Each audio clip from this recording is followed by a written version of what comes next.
We are going. Yes, we are live. Okay. There we go. Hold on. We play our song, get some viewers on here, see if they can find us. Sorry, this video is no longer. Find us. Oh, for God's sake. What? Hold on. What's going on? This video is no longer available. Uh-oh. Maybe I see we're live. Yeah. This video is no longer available. This page doesn't exist. What the heck is going on? All right, never mind that. Let's just. They messed us up so bad today. Right? Who logged into my computer? That's it. I was thinking about it. I was thinking, well, she kind of got her way, like this Rebecca one, right? That's got a vendetta against Janet for leaving. Oh, okay. Oh, here we go. Yeah. 14 links later. Are we actually live right now? We are live. Here we are. Now. We've been live. Is anybody here? Not yet. They got to find us, so we got to give them time to find us. Yeah, and what might happen is I might have to download this, but you'll have to post it onto the originals, Marie, because for whatever reason, somebody got all, butthurt and stopped me from being able to add content to Cape Breton Originals. That's okay. We'll get it back. It's okay. Killing that. It's making us better at what we do. Right. Okay. So still not a viewer on there, so they still must be all used to Facebook and wondering where we are. Right. So I'm going to send some messages to people who are asking me, where are you? Where are you? Yeah. And tell them, where are you? Send them the direct link, right, of that. Say, hit this link. You'll find us. YouTube. It should be easy, but it's not. Yeah, well, somebody shouldn't have messed with the channel. Anyhow, but they did. We'll work around it. All right. Okay. All right, Marie. I don't think anybody has found us just yet. We're still, with nobody on there. So we're just going to get this after it's over. Yeah. Okay. Yeah. The point is to get the story out there and let everybody discuss it amongst themselves after today, get a couple of conversations going out there so that people are actually on the same page. Okay, hold on. Let me put the link to YouTube in there. Hold on, Rod. I will open that screen back up. It was hilarious. I'm a mess today, too. I went and I hit the X on this, and then I lost my whole article I was supposed to read. I went there. There's nothing there. Right now? No, I'm good now. I found it, but it was funny because, I looked down at one point. I was like, oh. Okay, almost there.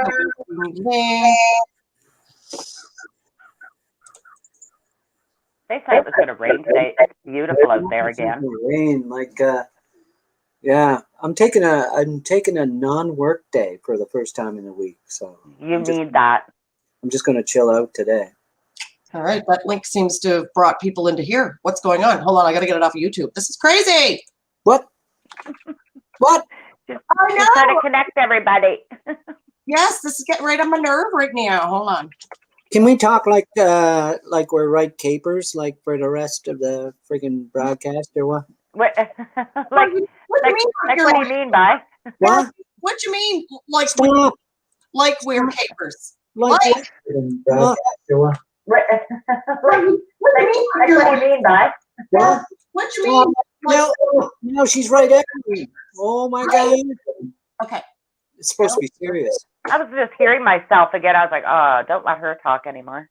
All right. Do you see that in there, Rod? I just put it in the chat.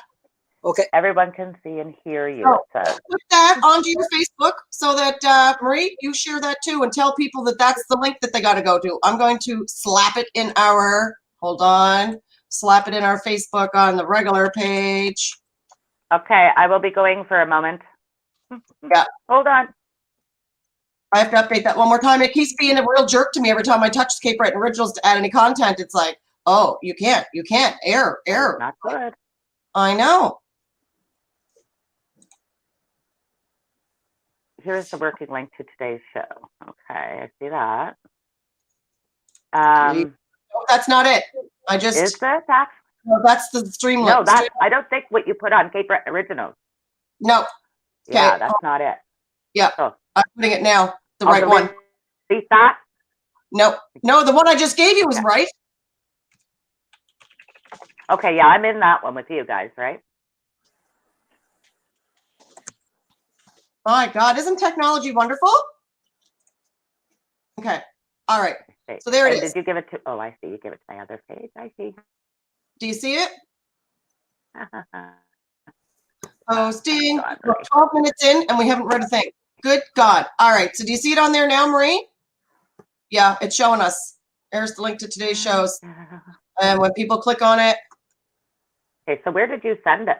Marie? Yeah. All right. It's there. It's in Cape Breton Originals. You're frozen. They will need to collect their mic before you can call them.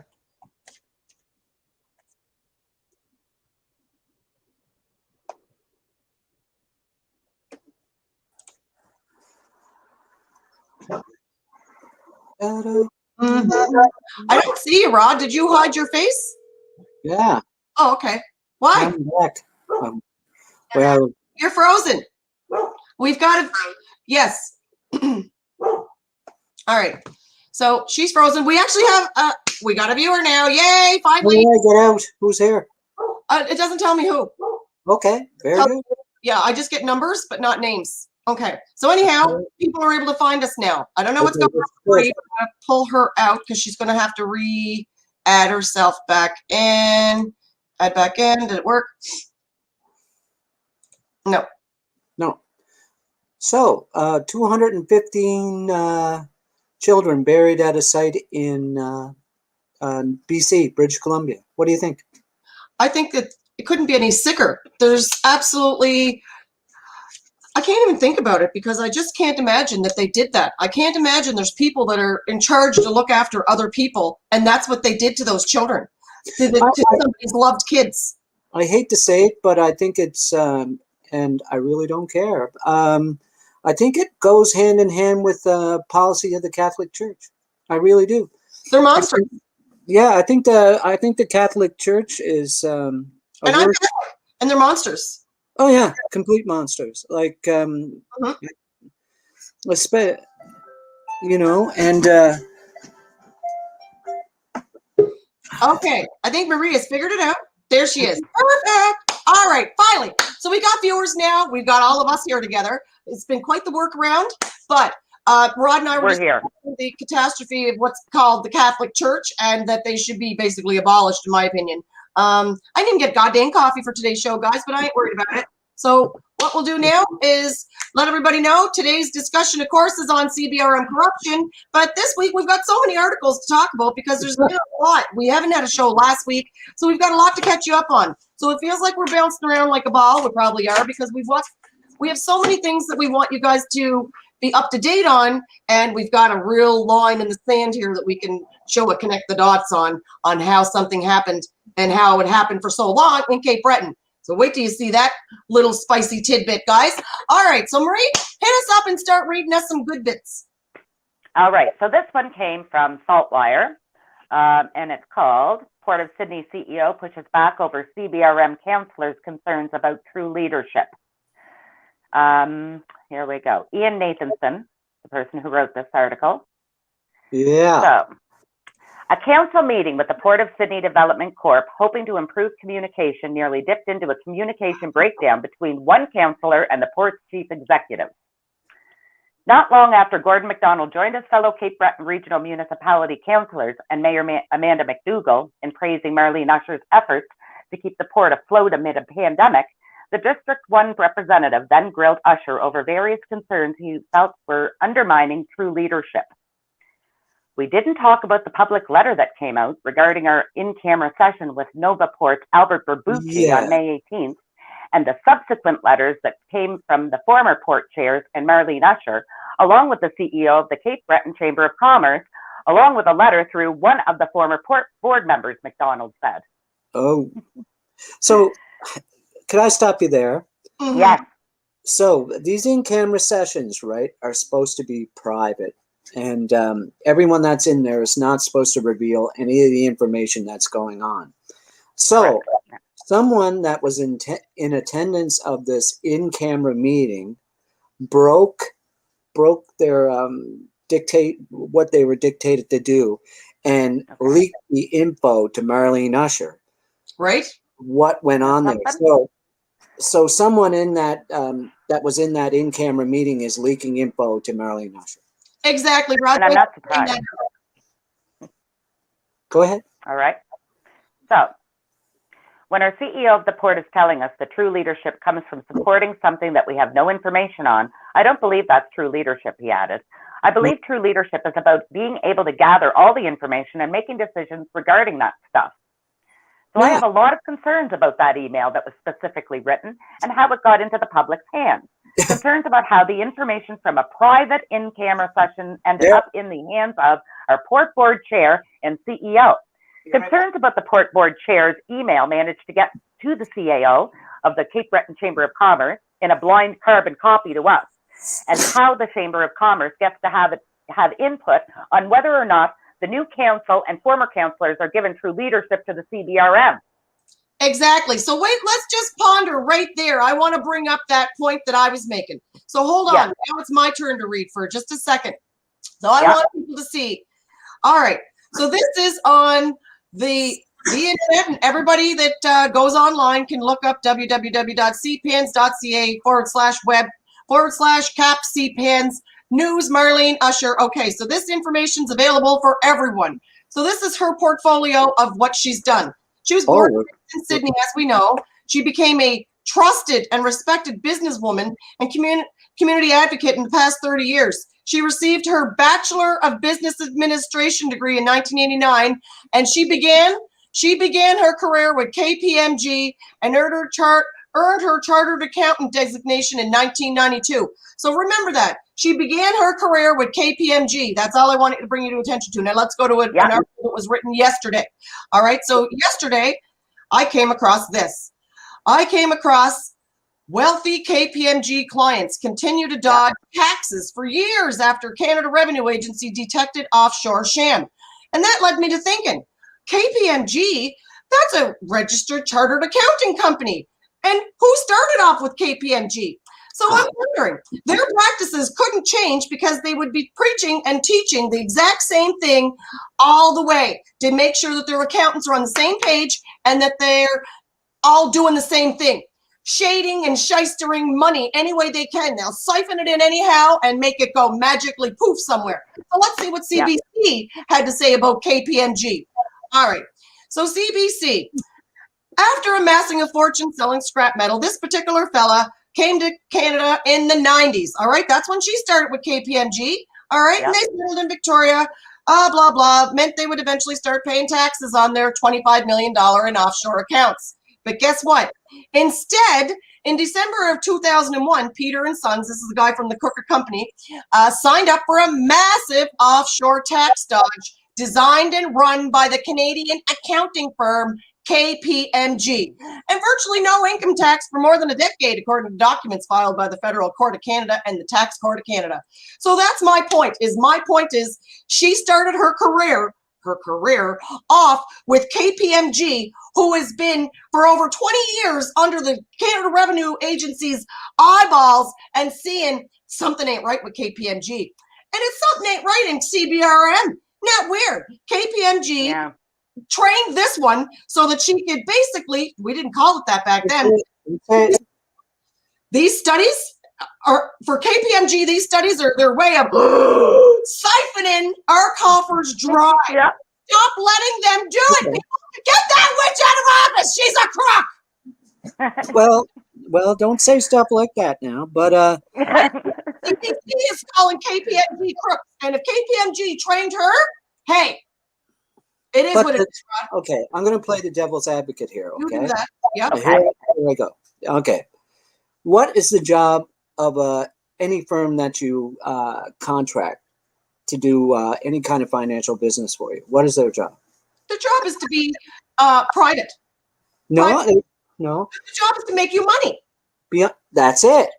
Yeah.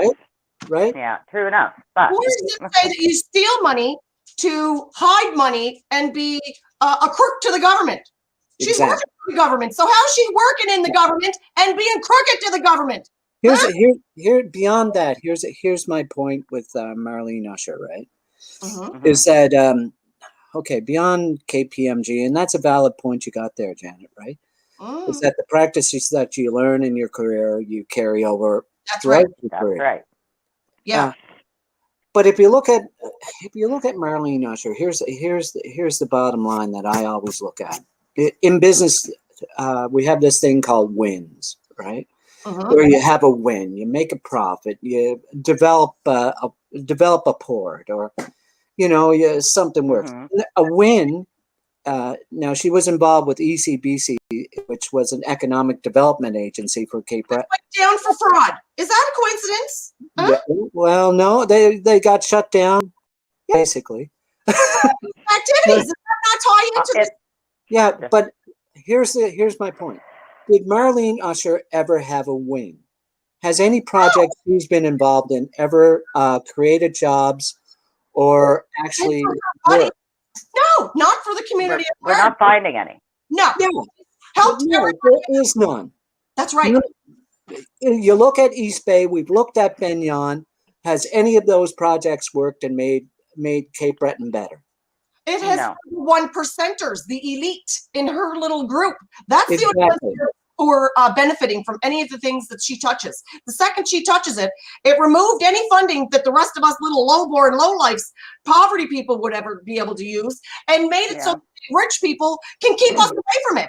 All they just blocked and stopped us from doing anything that we want to do because it interrupts what they want to do. That's what I want people to look at, is whether she's actually ever had a win. No. And she hasn't. No. She's never won anything. And anybody watching this who wants to show us that she has, you better show it to us in something in writing that confirms that someone other than their circle of friends has benefited from something that she's worked on. And if you can't show us that, then you can shut up. And exactly. And even if you look at the port, the way it's being run right now, they're taking money that was originally intended for port development, like for development of navigational aids, which the harbor needs in order for ships to come in. And they're siphoning it into basically paying salaries. Yes. There's all kinds of ways that they can siphon money coming in there. Like every person that gets off of that ship, they pay a particular fee, a boarding or a unboarding fee, a port fee, whatever it is. Because I used to vend down there, and I was in the port for 2 years inside the pavilion, and I was a vendor serving the people that come off the ship. So I do have a little bit of knowledge about inside there and how many ways they could take money and send them different directions. It's doable. All right. Go ahead. Go do your thing. No, I'm good. Well, I'll just continue on here. After this large picture of Marlene, it's a lovely photo of Marlene here. I wasn't privy to session. Usher initially refused to respond to McDonald's queries, but felt compelled to answer once the councillor pressed further with his queries. She didn't want to answer. She didn't want to. First of all, I wasn't privy to the in-camera. I wasn't part of it, she said.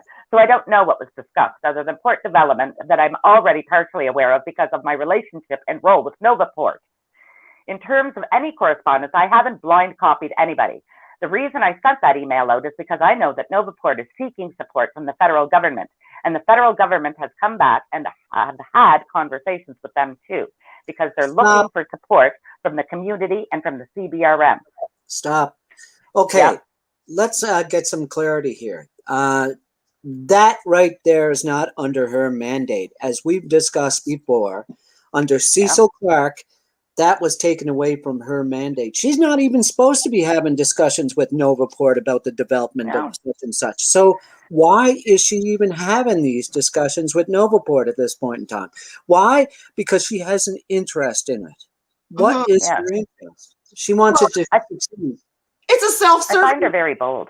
It's quite self-serving, and she's so brazen about it. She's been so brazen about this self-serving interest in this clique for so long that it's just normal operation of business for her now. Daily it's second nature. It is, and she doesn't even realize it. She doesn't care about the actual boundaries of her job or the job description or the mandate that's been given to her by the people of the CBRM and their representatives. She believes she can do what she wants. She's got queen bee syndrome is what she has. And we need to remove that queen from the hive and put in someone who's actually, you know, ready to thrive for Cape Breton and not ready to blind. Well, You know, there's nobody who they've been able to, like, nobody's been able to get her out of there. They keep voting her in from the board members. Now, they've gotten rid of a few of them. Mm-hmm. But she's there until 2024, I believe Mary Campbell said. Insane. What?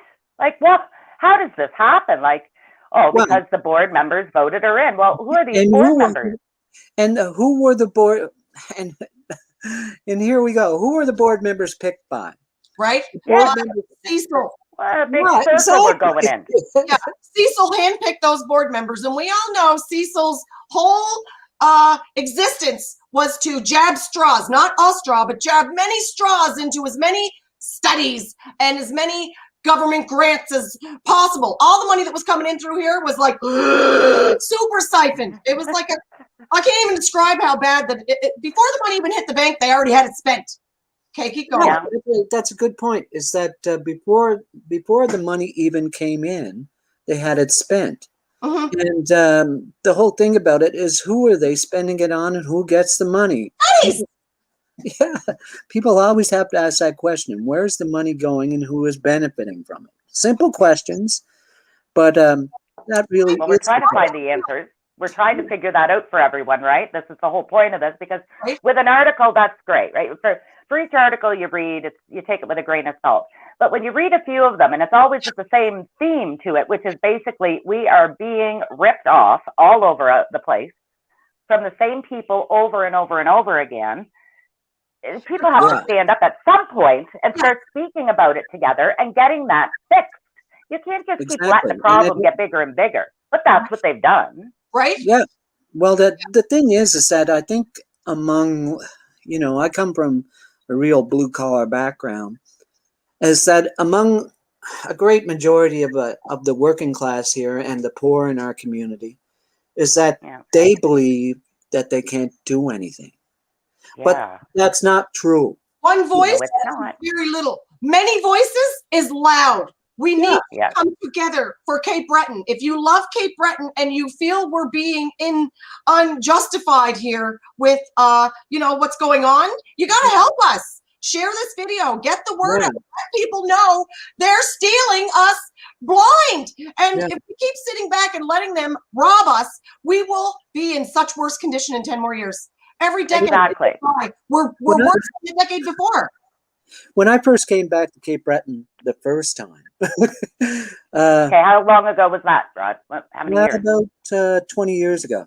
And I don't know where I'd been. I don't know if it was Korea or Mexico or where it was.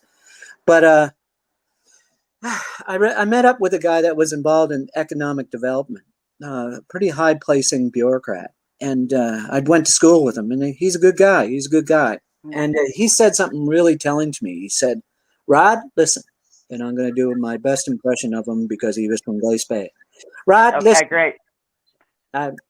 This economic development thing is it's an industry unto itself, and it is, because people get into economic development not to actually improve the economy as such, but because it's a good job where they can make good pay. Developing economic plans that never get put to proper use, or developing plans that never actually go through. Plans and studies and bull crap everywhere. Yeah, exactly. No, think about it. Like you get paid to do a study. Yes, it's so crazy to me. And to Janet, I talk to about this. How are the studies so differently priced, Rod? If it's a study, question like it should have a flat rate. All right, so no. Depending on the field it's in, but a study to pay $5,000 to one firm and $500,000 to another firm. How do studies range like this? I mean, come on. Okay, so to do a study, it's the same way as you do any kind of proposal to any other industry, right? Is that basically the highest, or it should go to the lowest bidder to do your study, which does the most competent work. But it doesn't necessarily go that way. No. Sometimes it goes to, especially in Cape Breton, it goes to the firm that is favored by the people, especially in government, that's favored by the people in government to do it. So that's why you see certain firms doing a study over and over again. Their name will come up, whether it's an engineering study or it's an economic study or whatever study you're doing. And it's not, it should go to the lowest bidder who's doing the most work. That it benefits but it doesn't. Sometimes it goes to the bidder that has the most work, is the most costly and does what the company or government says they want them to do. Get what I'm saying? Sometimes, Rod, is those studies don't even get put out there so that everybody can bid on them. They just give a particular company a study, and it doesn't get put out as a competition like they are supposed to. Exactly. Like it's supposed sometimes, to. Yeah. Sometimes. But you only have to put a call out or a study or a contract for, I think, and I might be wrong, somebody can get and talk to me. You only have to, especially with I think you only have to put a call out for a minimum of a week to 2 weeks. Yes, what I'm saying is they don't always do it. Some studies are just underhanded and they're just given without any. But if you look at them, Janet, what they'll do is they'll post it somewhere where not a lot of people will see it. And in order to, it's hidden, right? So if you put it out in a certain trade magazine or on an obscure site or whatever, right? You can still validate it by saying they published it. Gotcha. Yeah. So that's what happens. Yeah. Well, so there you go. That's just my insider stuff. Can we just talk about the Myra Gut meeting that Janet and I attended? Yeah. What happened there? We have people who knew the study went on, and they wanted to know like why the engineers and such didn't know anything about the study. Yeah. Do you recall this, Janet, when we were at that meeting? There were 2 studies. Now what's happened is it's like all that study and all of that went through, all of the things that they'd already decided on somehow got redecided. Apparently the MLA, I guess that would be Brian, unfortunately, has given the information that no, I guess like certain things like the change rooms were supposed to be made out of non-combustible material, something pretty simple and common sense. Yeah, no, it's not going to be done now. Now it's going to be combustible material. Nobody knows why, but it is. Lowest bidder. That's a great example of a study that went nowhere. Who cares you had a study? Nobody listened to the study. Nobody listened to the people. 2 studies done by government departments, and the Department of Natural Resources. Which departments were there? Well, my gosh, Jen, people take a look on Cape Breton Originals. There's the whole meeting's there. It was Department of Infrastructure Renewal who did not look into the past studies. They just kept going on and didn't even look into the studies. They were just doing their own thing. And they just did it. Yeah. My big bugaboo getting back to the port is the development of this second berth. Yeah. Okay. For me to put in a septic tank in my house at this point in time, I've got to get an environment. A lot of people don't know, but you got to get an environmental study. Yeah. Okay. They put that second berth on property that at one point in time had gas tanks. It was offloading petrol and benzol. And I thought it was an Irving port or something. Exactly. Yes. Yeah. But did we hear anything about environmental study? No, I never heard anything about that. Maybe there was one and we just aren't aware of it. But we hear about every other study, so why wouldn't we hear about one that's necessity study? Like that's a necessity. You can't just put shit where shit was. It's Cape Breton. We don't do necessary studies. Come on. Well, am I new or something? What? Let's connect the dots. What's going on? Yeah, what's going on? Let's connect the dots. Let's go back to the Benyon Marina, the marina in Benyon. They had an environmental study that basically said that if they put it there, that it would infect the environment and the fish stocks and everything else wrong. It would affect it, right? Yeah. They did it anyways. And guess what they did? They ignored it. It's just like Myra. It They is. go to study. Yeah. What can we do about this situation, this Well, we're particular doing it. situation of the studies being paid for and nobody paying attention to the study report, actually Well, following the study report?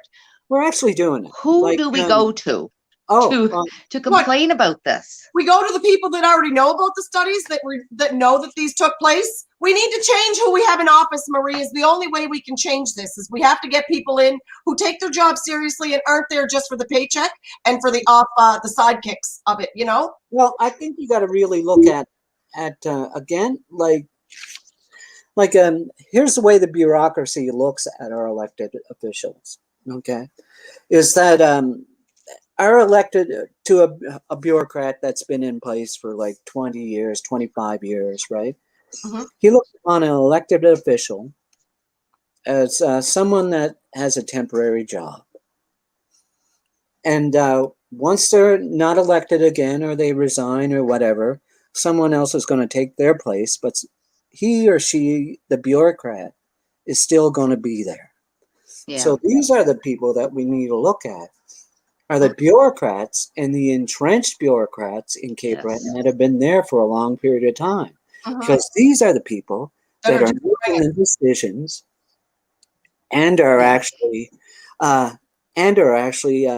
profiting. They still got their damn jobs. Like Gordon MacDonald or any counselor might be voted out of office next week or next election, but guess who's still going to have their jobs? Yeah, those other clowns that are making everything go downhill for us for decades. Yeah. And what is Marlene Usher?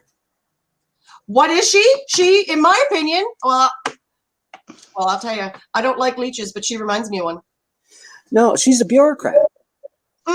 As well, a career bureaucrat. Yeah, pretty much, right? A career leech, sucking the coffers dry. Instead of blood, she's sucking out the dollars right out of there, making sure that the only one benefiting is her and her buds. Not Well, the it does bother me that you girls find me boring, that I'm like thinking a lot. But anyway, yeah, my whole thing is that I'm never highly critical of elected individuals because it takes a lot to run for office, right? Yeah. I'm critical of Cecil because Cecil, he did some shady stuff. Yeah, well, yes. But my big criticism is always at the entrenched bureaucracy, whether it's in the municipality, whether it's provincial or federal. I shouldn't say federal, but federal too. you gotta work. It They is. work for us. These people work for us. Yeah, well, you know what? The thing, Rod, is Some when do. people work for you and you find out that they're not trustworthy or that they're lining their pockets with your money, what normally happens in a job when people work for you and they are found to not be trustworthy or unethical? What about that? They get fired. Why are these guys still in office? How do we get them out? We have already proven time and time again that they're self-serving and not serving the community that they get the jobs for. So how is it that they're still in those positions? We have to, this is what we have to do, is that we have to, unfortunately, come online and we have to do this show. And it's not unfortunate for us. It's a lot of fun. But yeah, I quite enjoy it. I like learning new stuff, and I'm sure anybody else out there does too. If they have any interest in how this island is run, they should. Yeah. Yeah, and it's important that people actually learn how business is done on this island because it's not done correctly. No. No, it's just not. It's not done like anywhere else in the world, if you think about it. And the people that actually control business here in Cape Breton prey upon that. Oh, They think I that, look at them like little bottom feeders just waiting on the bottom, waiting to see what's going to fall down so that they can run quick to grab it up. And it feels like that a lot when I big fish in a small pond. And yeah, it's a pretty small pond too, right? So it's like dog eat dog out there too. But here's the thing, girls, is that they really prey upon the ignorance of the Cape Breton people that have never been off the island and never seen anything different. Yeah. Is that they Depresses me. yeah, well, that's what goes on. Is that if you've never been anywhere, right? You've never seen how business is done anywhere else. No. So you figure, well, this is just the normal way things are done. And guess what, people? The way It's things that are not. getting done here in Cape Breton is not the way things are normally done. I get a lot of comments like from certain people, family members sometimes, like, what's the point of this for you? Like, what do you think you're doing? Do you think you're going to change the world or something? No. But what I do think is that if people actually have information put in front of their face, Yeah. it's inevitable they're going to see it. It's inevitable that they're going to have to think about it and ponder it. And I don't believe that people being in the dark, the way Cape Bretoners have been kept in the dark, has ever helped or benefited anybody. And so all the naysayers out there who are like, oh, would you come back here to cause problem? Or what are you doing on there? Always talking about the mayor or the councillors I'm talking about them because right now, presently, they seem to be doing a decent job. Not always, possibly, but not all of them. They're far better than Cecil. So at least we're giving them kudos where kudos is deserved. But we do need to call them out when they're not doing their job right. Of course. So these things have to be done in order for things to change here. Yeah. Now, I'm not here trying to cause all kinds of stirring up the pot or none of that, nor is Janet, even though we like to do it sometimes on occasion. Easily said. Knowledge is power. We're empowering. Let's that's it. That's what it's all about. Like, it is. And there's been some, there's been some personal and professional and private repercussions for me personally. And you know what? Sometimes you just got to go to hell with it and say, like, this is wrong. Like, yes. A third of our kids are living in poverty.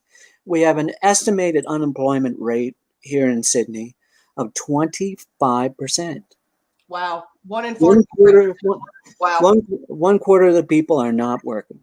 And it's not because they're lazy, and it's not because they've given up. It's because there's no jobs. Now, I've never had a problem getting a job, but then again, I'll sweep and mop, clean toilets, whatever. No good paying jobs here. Everything is minimum wage. The majority of our jobs are minimum wage, and our inflation, like when you're looking at $1,500, $1,400 without heater, lights, in your rent, and you're working a minimum wage job, you need a 10-member family working that minimum wage job in order to have $1 left in the bank after the bills are paid. That's not right. That's pretty much. So, it's stressful. So anyhow, we'll keep reading, Marie, and get back on track. All right, where are we here? So Marlene is going on here to say they're also looking for support from the province. Now, don't forget, we're talking about Novaport here. Novaport is seeking support from the federal government and also looking for support from the community, also looking for support from the province. And until they're satisfied that there is a groundswell of support at the community level and from the CBRM, then this project isn't going anywhere. And that's where I was speaking from, that point of view, she says. Oh. Novaport, a years-old initiative to set up a container terminal in Sydney, is working with Barbucci, the CEO of Sydney Harbour Investment Partnership, SHIP, the firm that holds an exclusivity agreement with the CBRM to market port development. Barbucci reportedly met with CBRM Council via an in-camera, that is private, session last month to update them on port development matters. The Montreal-based Barbucci told the Cape Breton Post via email he would provide a statement on their session. As of now, he has yet to respond. No, he's not going to either. No, I'm sure he does. He doesn't feel he has to once again. It comes down to that where they're like, I don't have to do that. It's little Cape Breton. You're not going to tell me what to do, little Cape Breton. Let's talk about That's what it is. I swear it is. So go ahead. No, wait. He wants to talk about Barbucci. Oh, sorry. No, I lost my headphones. I think I've been monopolizing all the time anyway. Okay, so we're trying to construct this container port here, right? If you have a container port, wouldn't you want someone that has knowledge of containers and ports to actually be involved in it? And guess what? This joker has no experience whatsoever in shipping or container terminals or whatever. Do you know what he did? His connection to China was? No. I'm going to tell you, is that he was involved in a gaming corporation in China that manufactured machines, you know, the ones that are in the back of bars. Yeah. Gambling machines. That's what he did. That's his connection to China. That's how he got to know China a bit. Wow. He has no connection whatsoever to the container terminal industry, and yet we've entrusted this guy with trying to secure a multi-million-dollar container terminal. Does that make any sense? No. So Well- Gucci and Sheehy that we sent around for $2,500 a day for 18 months, the two of them every day that we billed $2,500, $5,000 a day, every day. She's no better. If you look at Sheehy, his personal history is that he's a historian and an author. Has he? Got everything to do with. He wrote about ships, did he? Exactly. He has no. He has no connection to the shipping industry at all either. So this is the people that Marlene Usher is actually trying to say is going to get Cape Breton and CBRM a container terminal. Oh Yeah. my God.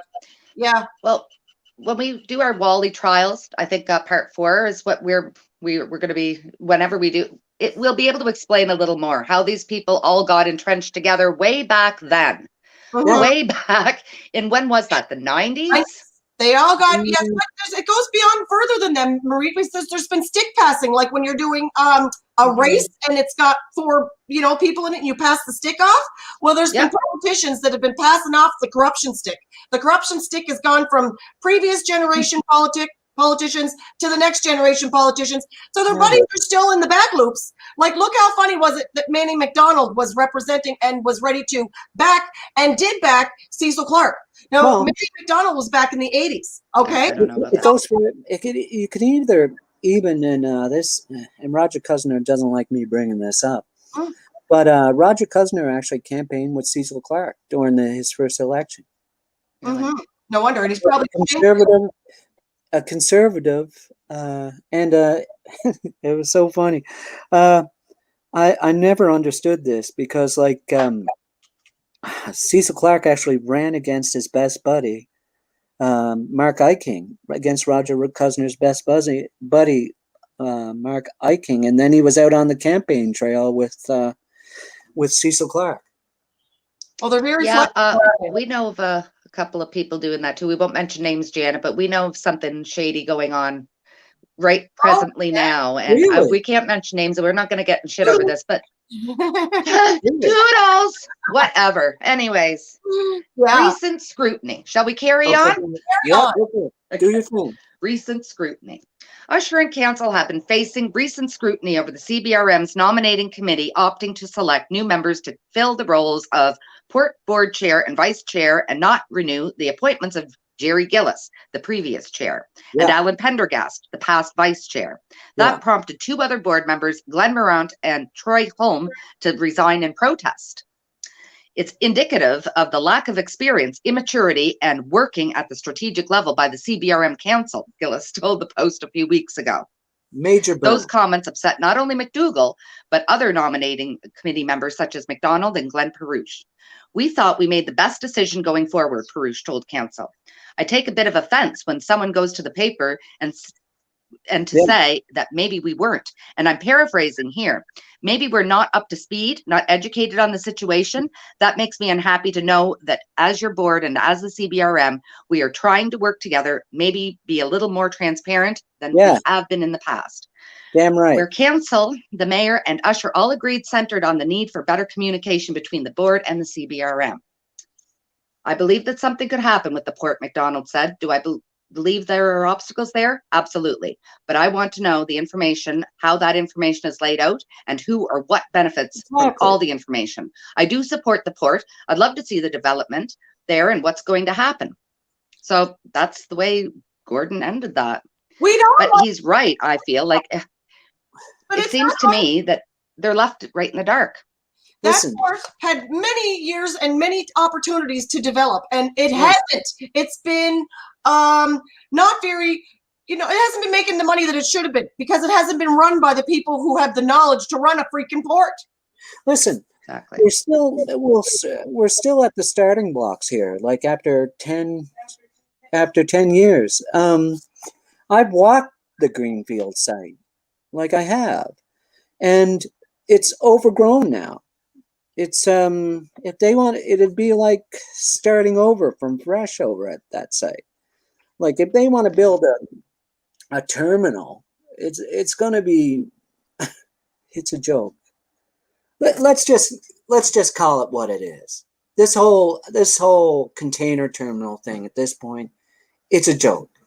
Yes. It's no longer about economic development. What it's about is maintaining the lifestyle of the people that are profiting from it. That's right. Right. And I'm just wondering about this offshore monies that KPMG has been doing and been trained and, to divest their people's money elsewhere. I'd just love to know how many of these people we're talking about have offshore accounts. I'd find that quite interesting. Of course they do. Like, and that's where, of course they do. You don't think Barbucci is fencing his money somewhere? Exactly. That's exactly what I was thinking right away. What type of people put money in offshore accounts? Honest people? Like Are honest people? I don't know. Like usually misguided. Well, like usually really misguided individuals will actually do that. But it's cheating. It is. It's bottom line is offshore accounts are cheating. But if you're working for the government, how ethical are you to take money that you're being paid from a government job so that you can put it elsewhere so that the government can't get their taxes from it? I don't know if that's happening in this case. I don't. We don't. But if it was happening, it'd be unethical, wouldn't it? It would. Yeah. Completely unethical. And that's what we have to talk about a little bit. The whole ethics and morality of economic development here in Cape Breton. Yes. Yeah, exactly. It's the real problem, isn't it? Yeah. If I was employed, let's say, in an economic development agency, or you were employed, Janet, or even the audience was employed, wouldn't you give it 100% to make this island better? Mm-hmm. Right. And that's what we have to ask. Are these people giving 100% in economic development to make this island better? No. Clearly not. No, because what has happened in the last 30 years since the steel plant collapsed and the coal mines collapsed? Not one thing, Rod, not one thing other than a systematic decline, like they are trying to make it so that we are failing. I don't know if it's so that they can just make all of Cape Breton a big golf course. No, I don't know what the main goal is here, but I know that it's not for any of us to have a sustainable income. It's not for us to raise ourselves up. It seems to be only here for the elite to be enjoying their lives, pretty much. And pretty much for us poor people to keep the government giving us, as a have-not province, all this money for them to play with. Yeah, right? Like, I mean, Halifax itself playing with our money, but I mean, it's all because they're friends with their friends in Halifax. So they do get, But the worse we look on paper, the more they can ask the federal government for. Exactly. Now you figured it out. There's the industry. Remember what we originally said? This is economic development is an industry unto itself. Yes. You get paid for doing studies. You get paid for being employed at an agency. Right. You get paid for writing grant proposals. You get paid so much for hiring people for grant proposals. You get paid for this, that, and the other thing. But is there any economic development that comes from that industry? There is if you're people being paid to do it. Right? Just those. They just want to keep it in their circle. Which makes it unto itself, economic development, its own industry. Yes, I think you're right there, Rob. You hit the nail. Very small portion of the employed. Yeah, right. But here's the way there's a lot of neoconservative kind of economic development thinking going on here that you have to buy into too. what a great deal of these people feel, and it's a very, very, very conservative thinking, is that if the upper class or the highest paid benefit, it's going to benefit the people on the bottom. That's it's called the trickle down policy. It came into effect back with Reagan in the 80s. Is that the upper class, if the industrial whoever's running the show make money, it's gonna filter down to the people at the bottom. Guess what? Right. It's a failed concept. It does not happen for them and their buddies. Yeah. So that's what we're looking at here. Is that we're looking at people that hold on to a failed economic policy that actually benefits the upper. I hate saying the Upper echelon. Yeah. the upper echelon. And it doesn't it is what it is. benefit the young people. So anyway, I'm just talking all the time now. So I'm going to let you girls do the thing. So that's the end of that. But I think have a shorter article that we can go into, Marie. I was trying to look up our Wally Trials Part 4 quickly, just because I feel like it kind of does connect a couple of people together there. But honestly, that it's too long to get into. We'll have to probably get into that next week, guys. Wally Trial Part 4 to keep people up to date. We didn't forget about those trials. It's actually very important. Those nuggets of information from so long ago help us to understand why these people now are such great friends. Everybody's still helping each other out and keeping their families employed, while the rest of us are all going, where are we supposed to apply for work? Where are we supposed to go and get actual work that's actually something that can sustain you? Because the rents are going up.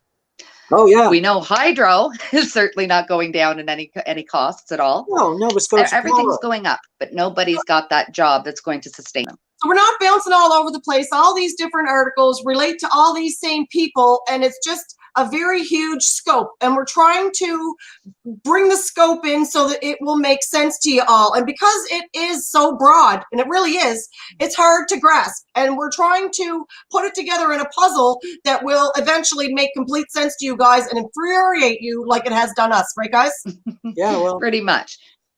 You have enough time to read, like Janet and Rod and I, we've all had enough time, like where, for myself anyway, where I don't have a full-time job. So when I actually read, I'm reading because I need that knowledge. I need it almost, like air right now, because living here, I have a lot of time to look around. I have a lot of time to notice stuff, and it drives me crazy seeing that nothing is going in the right direction. Seems everything is nuts all the time. I was on my bike. I did a video and I was out at the Myra Gut. Well, from the time it took me to get where I'm at right now in Grand Lake and get to that spot over in Myra Gut, do you know how many railroad ties I've seen going there and the trucks going over them? I'm thinking, wow, they've had to have been there for 20 or 30 years, these railway ties. And when I say railway ties, I'm talking hundreds. I went at least 10 kilometers through the woods on an old decommissioned, that's what I was riding on, was the old decommissioned rail. And all they got paid to take them. When you're paid to decommission something, you think that you would be paid to take it apart, haul it away. They took it apart and left it. They left it. And I should have, and I'm going to show all these, it's just kilometers and kilometers of rolled over, mossed up railway ties, polluted in the woods. Yeah, is that sick? Why can't anything be done right here? Not one thing? Like, this is something that's kind of substantial to me. This whole railway thing gets under me, under my skin. I don't like it. Rod, is if they're talking about bringing back our rail, and I'm driving on an ATV on decommissioned railroads, what rail are they talking about? Because this is going to be rebuilt from scratch. Yeah. Well, even I know what you're talking about. The main rail line is basically it's unmaintained. I went from Grand Lake area to the Myra area, all the way through to the Glacier. A long stretch. That's a huge railway line to have been decommissioned. But getting back to the port, if they're gonna, I want people to think about this. If they want to, there's no rail line going to the supposed Greenfield terminal, right? Mm-hmm. Okay. Do you think, I just want people to think, do you think the federal or provincial government is going to build a new rail line? Why would they? We already had one and we decommissioned it. Why would they do it? We didn't even take care of the one we had. Exactly. We Exactly. ruined the one we already had. Yeah, and if some multinational is going to invest in building a container terminal, and I'm talking, I've had some experience with these multinationals out west and wherever, they just build it. Yep. They just build a rail line themselves because it's a write-off. Mm. So if there's really going to be a container port happen, why isn't the rail line being built? Yeah. Because they can't find anybody to invest in it. They know how much it's going to cost and how long it's going to take. Business is simple. Business is simple. It's common sense. Like, come on, people. If it was going to happen, it would have already happened. Mm-hmm. Instead, what's happening is that the container terminal is in Halifax. They've gotten bigger. They've adjusted their harbor for it. Yep. And the container ships are going there. Exactly. Why would we even? We can never compare with the likes of the size of what they've done up there. To be able to take those Panamax super crane ships? Exactly. Are you kidding me?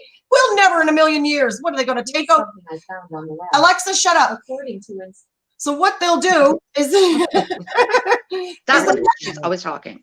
yeah, remove all of Westmount and remove all the downtown development that we've just paid for in Sydney. We'd have to remove all that to get one of those ships in here. Are they crazy? Yeah. I know. Well, like we've got to stop. We've got to stop buying into this. Yes. And we've got to Some actually. people still believe it. Some people still. I had an argument with a cab driver actually in Sydney not too long ago. I was just a little astounded. Wanting it being feasible are not the same. It's not feasible in the water area with the land surrounding our water. It's not feasible unless they remove the land. The land is the barrier to those big ships because is this ship a hybrid ship? It will over Right. water and land? Right, would they have to take off a sandbar piece or something there Yeah. to get some of that They'd have through? to basically eliminate the sandbar for these ships to come in the harbor. Nobody's thought about that except us. Well, Janet and I standing on that sandbar that day, we took the little video. We just started looking and seeing this. And then we started driving further. And I forget this, right? Because I'd been away from South Bar. But when you get down where you're coming around the bend there of actual South Bar going into, remember, Janet? Yes. There's an area like this. It's like, I don't know how ferries get through there. I know they do. And I know it's much larger looking than what it seems by the road. But I don't know how they were really going to get a container thing like they were thinking they were going That to. super ship they're talking about would make the ferry look like a rubber dinghy. Okay? Yes. I'm just going to say it. These people think you're stupid. Yes. Yes. Clearly. They just think you're stupid. Yeah. Mm-hmm. Yeah, they think you're ignorant and they think you're stupid and they think that you're just going to buy the cake. Yeah. Don't buy the cake. That cake they're selling got Don't raised. buy the cake. Yeah, that cake is a poison cake. Guys, we got like a minute left of the show, so we don't really have a whole lot of substance to throw into it at this point. Anybody got any closing words? Share this video with your friends and with your politicians. Yes, share this video, guys. The best way to help get the word out is to keep making this in their heads, in the back of their minds, that we're watching them. We know what you're doing, and we know We do know what you're doing out there. the pressure on them. Because the more we can do on our part to help you guys, let them be accountable, the better off a chance that we're going to have some positive development in the future. Yeah, actual economic development. Actual economic development. Yes. Yeah, knowledge is power. That's right. So let's empower ourselves and everybody else. Guys, thanks for tuning in. Cape Breton Tune in next Sunday, 9 a.m. next Sunday. Woo! Cape Breton Originals out. Thanks for watching. We're out.